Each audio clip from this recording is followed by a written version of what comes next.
আসসালামু আলাইকুম রহমতুল্লাহ। প্রিয় দেশবাসী, আপনারা বেশ কিছুদিন ধরে একটি নিউজ শুনে আসছেন ডক্টর জাকির নায়েক হাফিজাউল্লাহ তাআলা এর বাংলাদেশ আগমন প্রসঙ্গে। আমি একটু বলতে চাই, আমরা যেই দেশটিতে বসবাস করছি, এই দেশটি আমরা জন্মে সূত্রে এই দেশের মালিক, এবং এই দেশটি একটি গণতান্ত্রিক প্রক্রিয়ার মধ্য দিয়ে চলে আসছে। এদেশে প্রত্যেকটি সম্প্রদায়ের স্বাধীনতা রয়েছে।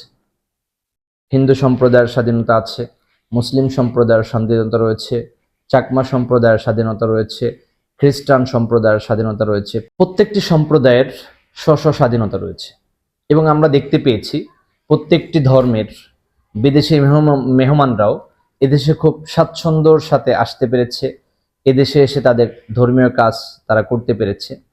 কিন্তু এদেশে সংখ্যাগরিষ্ঠ হচ্ছে মুসলিম সম্প্রদায়, অথচ মুসলিম সম্প্রদায়ের ধর্মীয় স্বাধীনতার পর একের পর এক আঘাত আনা হয়। ধর্মীয় সম্পর্কে কথা বলতে গেলে সেখানে বাধা প্রদান করা হয়।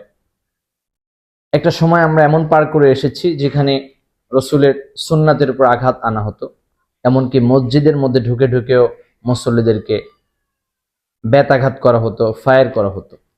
তো এখন এমন একটি রাষ্ট্রে, এমন একটি সময় আমরা অতিবাহিত করছি যখন প্রত্যেকটি মানুষ কিন্তু তার জায়গা থেকে স্বাধীনতা পেয়েছে। একজন সর্বজন শ্রদ্ধেয় ব্যক্তিত্ব ডক্টর জাকির নায়েক হাফিজাহুল্লাহ, তিনি ধর্মতত্ত্বের উপর মহাপণ্ডিত্য অর্জন করেছেন।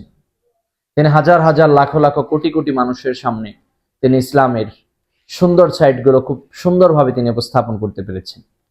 আমরা দেখেছি তার লেকচারে, তার আলোচনায় মুগ্ধ হয়ে অনেক বিধর্মীরা মুসলমান হয়ে গিয়েছে। অ্যাট দ্য সেম টাইম তিনি যেই দেশে বসবাস করতেন, আমাদের পার্শ্ববর্তী রাষ্ট্র ইন্ডিয়াতে, ইন্ডিয়ার প্রধানমন্ত্রী, আপনারা সকলেই জানেন তিনি ইসলাম বিদ্বেষী। তিনি গুজরাটে আমাদের শত শত হাজার হাজার ভাইদেরকে তিনি শহীদ করেছেন, অত্যাচার করেছেন, এমনকি এখনো চলমান রয়েছে। তার নলেজে যখন ব্যাপারটা আসলো যে ভারত থেকে বহু মানুষ মুসলমান হয়ে যাচ্ছে, তখন তিনি কিছু করতে না পেরে ডক্টর জাকির নায়েক হাফিজাহুল্লাহকে দেশান্তর করলেন। কিন্তু মালয়েশিয়া সরকার প্রধান তাকে মালয়েশিয়াতে সর্বোচ্চ সম্মানের সাথে সেখানে আবাসনের স্থায়ীভাবে থাকার ব্যবস্থা করে দিয়েছে। ডক্টর জাকির নায়েক হাফিজাহুল্লাহ তাআলার প্রথমে যদিও আকীদাগত কিছু সমস্যা ছিল, আমরা জেনেছি এখন তিনি সেগুলো থেকে সরে এসেছেন। তো একজন মুসলিম ভাই, একজন মুসলিম দায়ী, সে বাংলাদেশে আসতে পারবে না, অথচ এই দেশটি একটি সংখ্যাগরিষ্ঠ মুসলিম সম্প্রদায়ের দেশ, যেখানে 95% মানুষ মুসলমান। এই দেশে এটা ভাবাটাও অনেকটা কাল্পনিক হয়ে যাচ্ছে, অথচ এটা আমাদের সামনে চলমান। এবং আমরা দেখেছি বাংলাদেশের উপদেষ্টা পরিষদের মধ্য থেকেও এই নিয়ে নানা গুঞ্জন সৃষ্টি হয়েছে। ওদিকে ভারতের পররাষ্ট্র দপ্তর থেকে জানানো হয়েছে যে ভারত আশা করে ডক্টর জাকির নায়েককে তাদের হাতে তুলে দিতে। এখন যদি বাংলাদেশ গভর্নমেন্ট ডক্টর জাকির নায়েককে বাংলাদেশে আসার ক্ষেত্রে কোনো ধরনের বাধা প্রদান করে, অথবা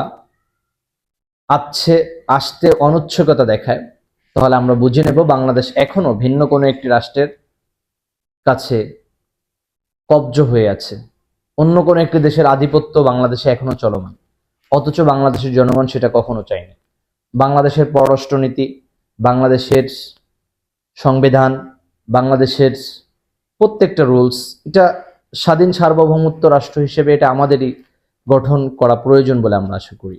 কিন্তু সেখানে অন্য একটি দেশের আধিপত্যবাদ এদেশে চলতে দেওয়া, এটা কখনো আমরা মনে করি সমীচীন নয়। বাংলাদেশ সরকার সহ প্রত্যেকটি উপদেষ্টা মহলের প্রতি আমাদের আকুল আবেদন থাকবে, ডক্টর জাকির নায়েক হাফিজাহুল্লাহ তাআলাকে বাংলাদেশে অনতিবিলম্বে আসার জন্য অনুমতি দিতে হবে। কারণ আপনারা যদি বাংলাদেশে তাদেরকে আসতে না দেন, তাহলে আমরা ধরে নেব আপনারা এখনো ভিন্ন একটি দেশের গোলাম হয়ে উপদেষ্টা পরিষদ চালাচ্ছেন। আর এটা বাংলাদেশের মানুষ সেটা মেনে নেবে না, কারণ এদেশের মানুষ এখন সজাগ হয়েছে, সোচ্চার হয়েছে। তারা কোনটা ন্যায় কোনটা অন্যায় তারা সেটা জাস্টিফাই করতে পেরেছে। আপনারা যদি এভাবে সংখ্যাগরিষ্ঠ মুসলিম সম্প্রদায়ের উপরে নিষেধাজ্ঞা জারি করতে চান, তাহলে আপনারাও মনে হয় এই উপদেষ্টা পরিষদ চালাতে ব্যর্থ হবে। আমরা বিশ্বাস করি আপনারা সবশেষ সবকিছুকে মাইনাস করে ডক্টর জাকির নায়েক হাফিজাউল্লাহকে বাংলাদেশে আসার জন্য অনুমতি প্রদান করবে। আমরা আশা করি ডক্টর জাকির নায়েক হাফিজাউল্লাহ খুব শীঘ্রই বাংলাদেশে আসবেন। তিনার যে ধর্মতত্ত্বের উপর মহাপণ্ডিত্য অর্জন করেছেন, দেশের মানুষকে সেটা বোঝাবেন এবং শুধু বাংলাদেশে নয়, পুরো পৃথিবীতে যেন ডক্টর জাকির নায়েক হাফিজাউল্লাহ নির্দ্বিধায় ইসলামের বাণীগুলো প্রচার প্রসার করতে পারেন। আসসালামু আলাইকুম ওয়া রাহমাতুল্লাহ।